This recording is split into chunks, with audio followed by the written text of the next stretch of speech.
Gusto nyo ba malaman kung paano ko ito ginawa? Tara, panoorin nyo. So una ko nga palang ginawa dito guys ay nag-video muna ako dito ng sisipa sa lupa. Yan, sabay ikot. Tumalsik yung tsinelas ko. Nakadalawang beses nga pala akong ulit dito dahil tumalsik yung tsinelas ko. Tapos pag meron na kayo nung video na yon, punta na tayo sa CapCut. Yan, click nyo lang yung CapCut. Tapos antayin nyo lang mag-loading. Skip nyo lang yung mga ads. Tapos new project. Click nyo yung new project.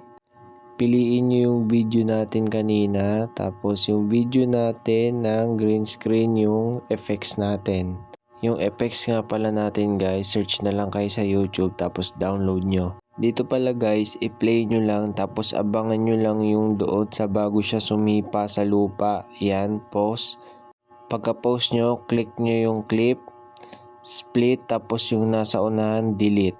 Pagka-delete nyo, i-play nyo lang ulit, tapos antayin nyo lang dun sa sumipa siya, tapos naka-pause na, tapos click nyo ulit yung clip, split, tapos delete na yung natirang sobra. Dito naman guys sa effects, punta lang kayo dun sa unahan na bago umangat yung bato. Yan. Tapos click nyo, split, yung nasa unahan, delete nyo na. Pag na-delete na, i-play nyo lang, antayin nyo dun sa lumipad na yung bato, tapos click nyo ulit, tapos split nyo lang. Yan, tapos yung sobra, delete nyo na. Pati yung CapCut, delete na rin. Tapos habang nakaputi pa yan, hanapin nyo lang dito yung overlay. Pag nasa overlay na siya, i-hold nyo lang yan, tapos isakto nyo lang doon sa sumipa na siya. Yan, tapos hanggang sa umikot. Kailangan timing dito yung pagsipa sa lupa at saka pag-angat ng bato. Para pag ikot niya, sakto rin yung timing. Adjust nyo lang yan guys. Tapos habang nakaklik dyan sa effects, hanapin nyo yung remove BG, chroma key, tapos tutok nyo lang sa green. Tapos check na. Ganito na maging itsura niya guys. Tapos i-zoom nyo lang konti yung first clip natin para lumaki-laki siya. Tapos pati rin yung effects, isakto nyo lang doon sa sisipa siya. So ayan guys, drag nyo lang. Tapos pag ipapalaki nyo yung bato, yung effects natin, i-zoom nyo lang siya.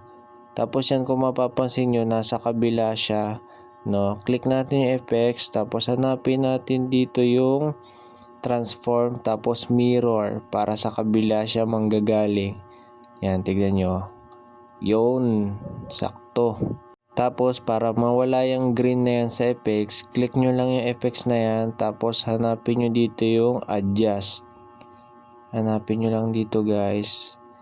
Tapos pag nahanap nyo na yung adjust, click nyo lang, hanapin nyo yung HSL. Yan, tapos click nyo yung kulay green. Tapos yung tatlo na yan, ilagay nyo lang lahat sa negative 100 para mawala yung green niya. Tapos check nyo lang. Tapos tingnan nyo ulit yung clip kung okay na. Yun, tapos na. Diba? Ganun lang, sakto. Tapos pwede nyo nang i-export. Antayin nyo lang ma-export. Tapos pwede na. Sana may natutunan kayo, kaya mag-follow na. Let's go!